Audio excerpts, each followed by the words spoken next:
Hey guys, thank you so much and welcome to the Game Your Future podcast, all about helping gamers realize their full potential because we want to use gaming as that teaching tool to level up your skills, level up your life so you can get that impact in the income that you're looking for. And today I have a very special guest. This is Chris. And Chris is a little bit of a gamer. He has both is gaming, tabletop, video games, card games, you name it. And he is here to share his story. And Chris, you said psychiatric is kind of where you're at, helping with studies as far as like ADHD, autism, these kind of things. So, Chris, thank you so much and welcome. How are you? Fantastic. How are you doing, Daniel? Very good.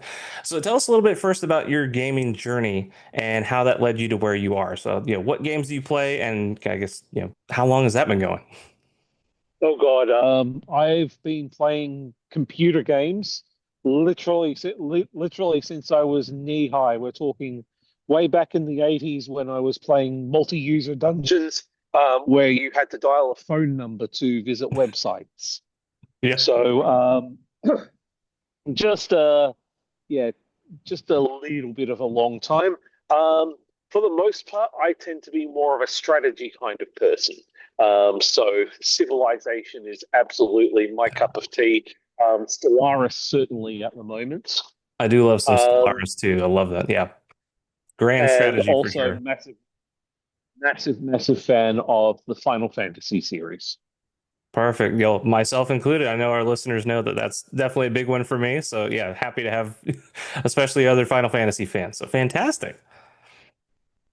Absolutely. As to how it's affected my outlook on things growing up, especially when I was going through high school, it was certainly the Civilization series, historical gaming, things like that, gave me a big appreciation for history. Gave me a lot of context for historical events, and it made me curious about what was going on at that time. And that's so powerful So there because was, yeah, I'll say the, just to the say the having that kind of insight, right? Where as we're growing up the as kids, the just the games we play kind of influence us in ways that sometimes we don't realize. So I'm glad you have that to share because that's absolutely phenomenal, that love of history from games. Very much so. That definitely influenced me because it gave me a great appreciation for inventors, especially. The big inventors, and the impact that a lot of these inventions had on society. It's what probably nudged me into research more than anything else. Right. And then so Um, that's what you do now as far as and I think you said you're working on your doctorate and kind of that level of study. So understanding that's kind of where the path led you. So that's fantastic. So yeah, tell us a little bit if you can about kind of what it is you're doing now and how you're helping. Of course. At the moment, I am doing a study on executive dysfunction. It is a thesis study which is being done under the supervision of a couple of psychiatrists, as well, because for this kind of thing and this kind of scale, you need to have supervision of big professionals. I've also had a little bit of assistance from a fairly major doctor across in California, of all places, Dr. Brown, who is the author of the Brown Executive Dysfunction Scale. Without going too much into it, I'm working on a potential method for detecting autism in women using executive dysfunction as the basis, rather than most of the traditional methods. So coming at it from a different angle. So very cool. So Exactly so. I was going to say Yeah. what's interesting, and I know there's not nearly as much I guess studies for women that there should be, in my opinion. It's just so fantastic that you're working on that. And so one of the questions I have is that so especially around the ADHD side of it, because I know there's probably a lot of gamers that will say have ADHD or more addictive personalities. It tends to be. Have you noticed any of this kind of as far as your research, or is that even part of your research as far as looking at that gaming side of things? It's actually a very big part of ADHD because there's two big components when it comes to ADHD.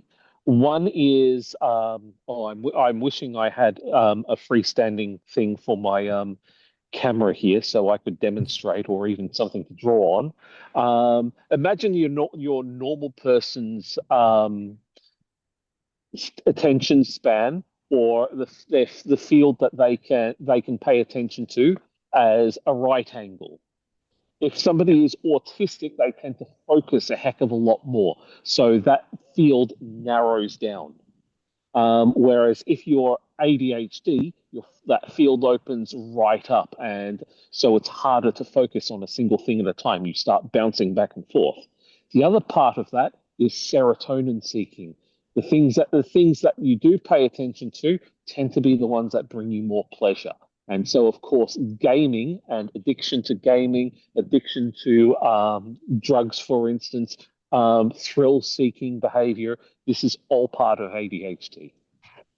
Yeah, absolutely. Because I think what's important to understand is that that level of constant and immediate gratification, right? What you're talking about with that kind of serotonin thing, and I think gaming does Exactly. that so well, and a lot of the time by design, right? So that you want to keep playing and you want to stay hooked because that's how they want to engage you, and it's more fun and interesting that way. And yeah, I guess, have you done anything as far or looked at how, I guess, you can use that as far as helping, the ADHD, individuals? There has been a few studies going around. Nothing that I've worked on personally. Probably the best one that I've seen is basically a reward system when it comes to motivation for ADHD rather than a punishment system because punishments do not work for people with ADHD. Do this or else this just simply does not work. Right. Is It it is because of that future interest. sense, right? That they can't, Yeah, or they pretty don't much. grasp the future as clearly, I guess, whereas the immediate present The, is much more, I guess, visceral. it's very much so a now sense kind of thing. So at that point, the two big drivers you're looking at is you are looking at interest and you're looking at reward. And of course, the more immediate the reward, the more likely they are to have that interest. Gotcha. That's what I've heard. I don't know if it's studies or if it's just anecdotal at this point, but as far as when they look at kids with ADHD, like in school, that they'll never focus on their homework because that's that future punishment or whatever. It's like if you don't do your homework, but they'll play the same game for hours because it's Yes, engaging and it's rewarding you in real time. yes, it's one of the reasons why, for instance, gacha type games tend to be very easy to get addicted to for ADHD people because the reward system hits that serotonin loop, and the developers of these games have gotten very, very good at effectively mashing that serotonin button in ADHD people. Gotcha. And so we mentioned the serotonin, and I wanted to, I guess, because I'm sure a lot of people listening, because they've hear the dopamine effect. So when you say serotonin versus dopamine, that a lot of the lay people understand. So what is the difference, or how is it understood, or how is it misunderstood? You think by the general populace? Um, there's honestly to the layperson not an awful lot of difference. It comes down to a difference between a satisfaction kind of hormone and a excitement kind of hormone. So Okay. happy versus excited. So it's to the most basic thing, to the at the most basic level. It's like the difference between a smile and a grin. Okay. Gotcha. So still hitting kind of the same idea, but as far as how it actually happens or which one One actually. one is slightly longer. One is slightly longer lasting, and medically, it's a case of they cause different kind of arousal in the brain, in the nervous system, etc. Gotcha. So going to back to I guess how we can help the ADHD and how we can help get people focused, right? And it's that reward system so versus punishment. Mm. So that's yeah, and I hadn't heard that portion of it. I definitely heard the reward, but like as it opposed to punishment, I guess that makes sense thinking about it. But the fact that the punishment system does not work, but reward does. And I think that's where something like gamification I think can really help, right? Is that how familiar are you with gamification? Yes, I'm very familiar with gamification as relates to ADHD. It's certainly probably one of the more effective techniques out there, especially for younger people, adolescents, for instance. For older people who are just getting diagnosed, very often it's difficult to adapt. Unfortunately, habit formation is always a problem when it comes to ADHD. Yeah, for sure.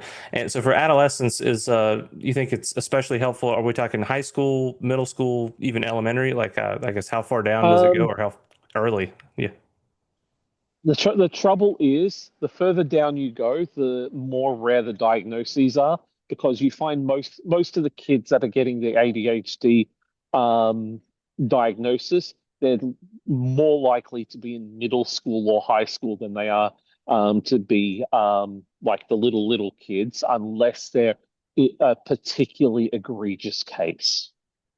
gotcha. So thinking about those middle school or even high school students, right? And so what you mentioned as far as like putting a reward gamification system in, uh, Hmm. so especially, and we'll take like a topic just around, even starting as simple as like doing your homework. Uh, I guess what have you found that has been successful or that you've seen or studied? Um, Personally, I haven't seen any because, frankly, pediatrics is not my area. So Gotcha. I've seen it in the course of my studies, but it's a case of my area is specifically on the scientific end of things, rather than in pediatrics where you would see that kind of thing. Gotcha. So I guess so yeah, I guess pediatrics aside, so that's what I want to try to help, Yeah. and maybe it is people that are older.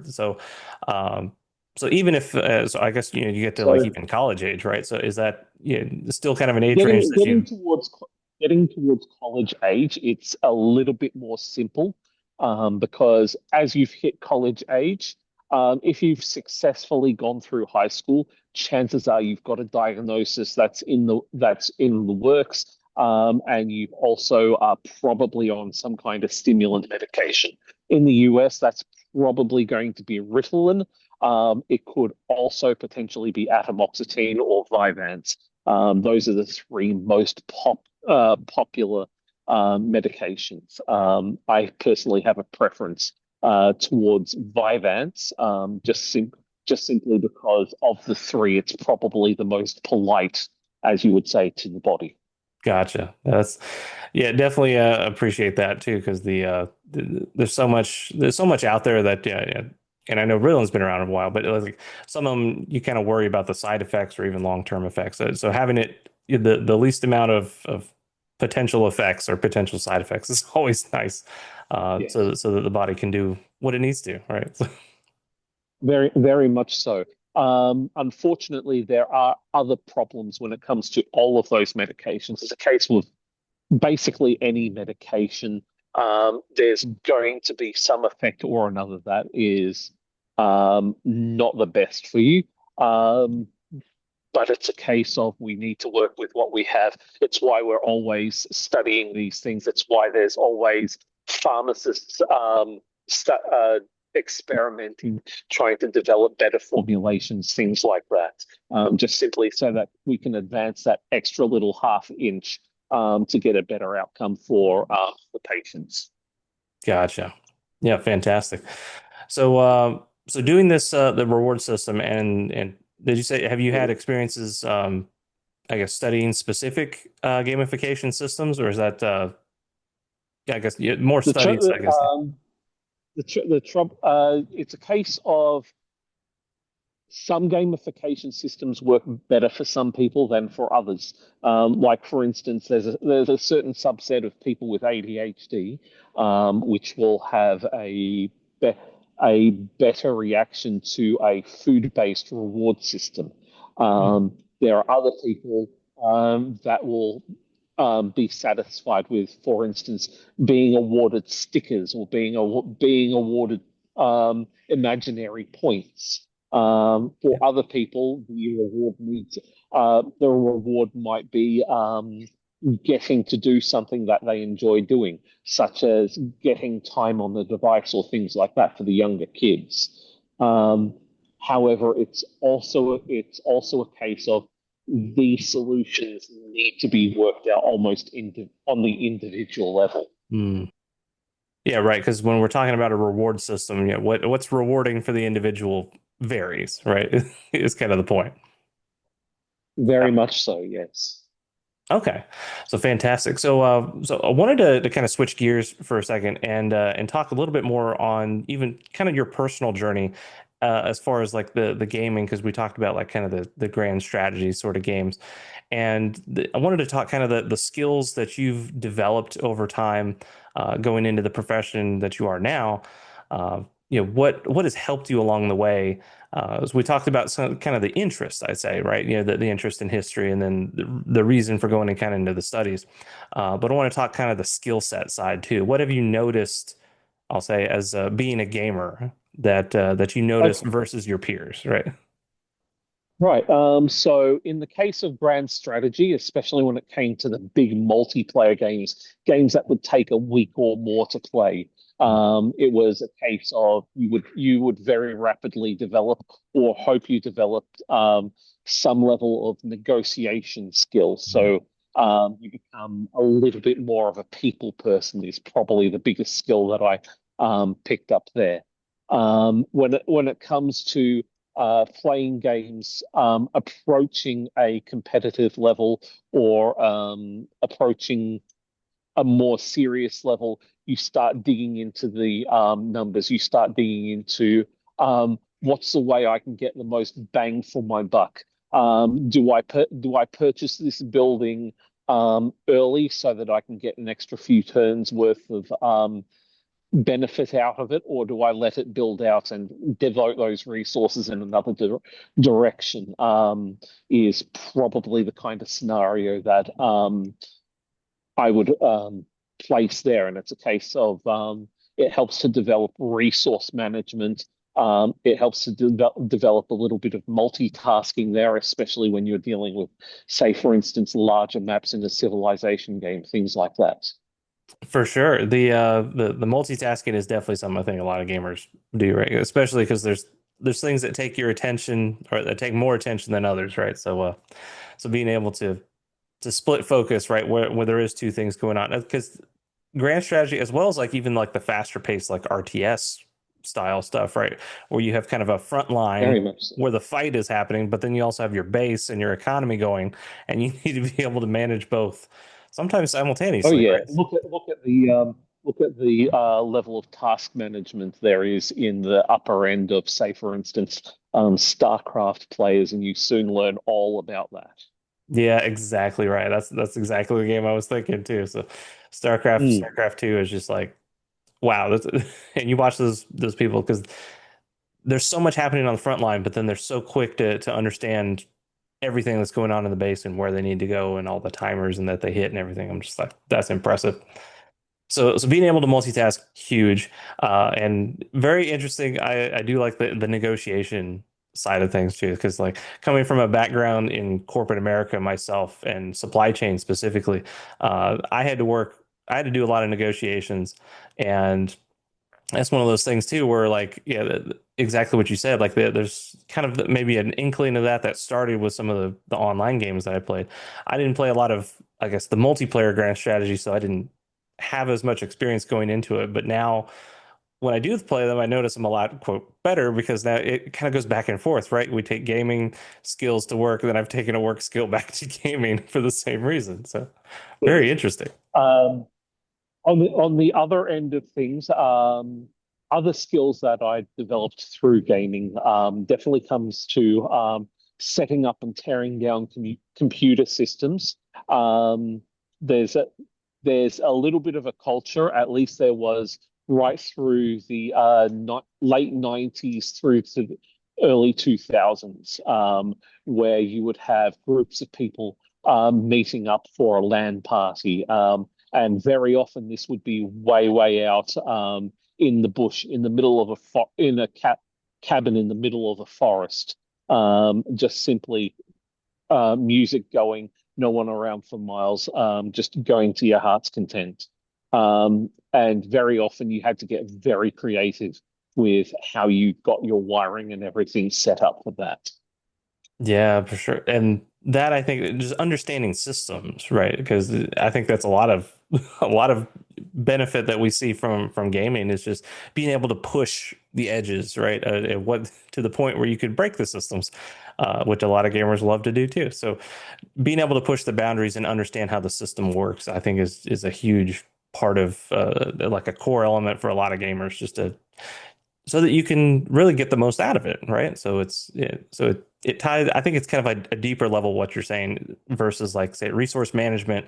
Yes, you need to make sure everything flows correctly, but understanding the underlying systems, why these resources are moving and how is I think really cool, really important, and I love that that's coming to your life in that way for computer systems. Very cool. Yeah, just one of those little things that you pick up along the way, I guess. Yep, for sure. So gosh, so going back into the kind of the psychiatric field, yeah, I wanted to ask kind of that the compared to peer question again, as far as like so those are some of the things that I know you've noticed. Is there anything that I guess anyone else has kind of pointed out to you or that you've noticed versus your peers to say like, yeah, this is why I'm better in this area than some of my peers, I believe. Yeah. Um, nothing particularly in gaming led that to me. It's just a case of I've been as it's been described to me at several points, autistically a people person. I guess would be the yeah, that's definitely the way I've been described on occasion because yeah, my focus tends to be helping people, and I've got more than a little bit of a touch of the autism there, which is why crunching through enormous slabs of numbers kind of appeals to me as well. Nice. And just being able to dive into that because that's definitely something I know as gamers we get lost in some of our games sometimes. So just being able to get lost in the data, that's I mean that's good to have too, right? So very cool. Absolutely, absolutely. Yeah. But yeah. So I want to I guess to make sure we cover all the bases, Chris, so for everything we talked about, what is maybe one piece of advice maybe that you if we could distill it all down to say like okay so we understand some of these different gaming skills that you've had that have come about but for those listening what is kind of the piece of advice that you would have for gamers so that they can whether it is to help them get more focused or to help them understand and get the confidence to say you have these skills what would you say? Um, Very often, the biggest skill you can learn in gaming is getting to the point of um, being able to ask yourself, does this particular thing benefit me? Does it benefit my group? That's something that you could probably ask at, say, a Dungeons and Dragons table, for instance. Does something I'm doing benefit the group? Does it benefit me, or does it harm me or the group? Um, Being able to discern that kind of thing helps to avoid addiction. And addiction is absolutely the bane of productivity. the number of people that I have seen who were incredibly intelligent people who wound up getting lost to things like World of Warcraft is frankly saddening. Wow. Yeah, because this, especially the big MMOs, right? There's such a time sink. So this, yeah, I've, I've played a bit myself, so completely understand. And you can just lose hours and hours for sure. Exactly so, yes. But yeah, being able to identify, does this action benefit me? It'll help you identify good routes in your game. At the same time, it'll help to identify good routes in life as well. Fantastic. So great advice, I think, for all the gamers out there. Definitely think on that. I'm going to be thinking on that again myself too. So very cool. Well, thank you so much, Chris. So Not a as problem. yeah, I'll say, and as we wind down this particular episode for Game Your Future, and you're welcome. Anything, any shout outs or anything you want to plug, or even yourself if you have socials or something like that. So uh, let us know Um, either where can I'm people find you or what you stand for. I'm not a particularly social media person. If you're in Melbourne, you can generally find me in the vicinity of either RMIT or which is one of the big universities here, or the Melbourne Clinic, which is a psychiatric clinic. But then again, if you're over there, probably you're needing a little bit of assistance yourself. Don't be afraid to say hello to the guy wandering around with the eye patch. Um, I don't bite, I promise, not unless you want me to. Um, but yeah, it's just a case of yeah, I just like to toddle along and help people where I can. Fantastic. Well, thank you so much, Chris. This has been fantastic. And I do have one final question, of course, before you go. And I do ask this of all of my guests, which is, of course, what is your favorite video game? Ooh, I'm going to have to go with Transport Tycoon Deluxe. Wow, really? I love that game. You're the first person that said that one. And that I I have have a played that one. And so I know exactly that. That is fun. I have a system out of the 90s in the back of my home that still has it installed and still works. That's awesome. And Wow. every now and then I return to it just for the trains, just simply because. Oh yeah, the trains are the best in that game for sure. Guys, if you haven't heard of Transport Tycoon, yeah, definitely old, like I guess yeah, 90s, right? Is when that one came out. So Yep, good. it's a 90s game and it still has an active community. That's yeah, and that's fantastic. So Transport Tycoon, definitely a great one. And I know you're a big tabletop gamer too, so I'll ask the bonus question for you. What is your favorite game overall, right? So including board games or card games. Oh, geez. It would have to be a toss up between um, oh, that is actually a good question. Probably a toss up between Anima Beyond Fantasy and a game called Ten Candles. 10 Candle. I haven't heard of that one. Okay.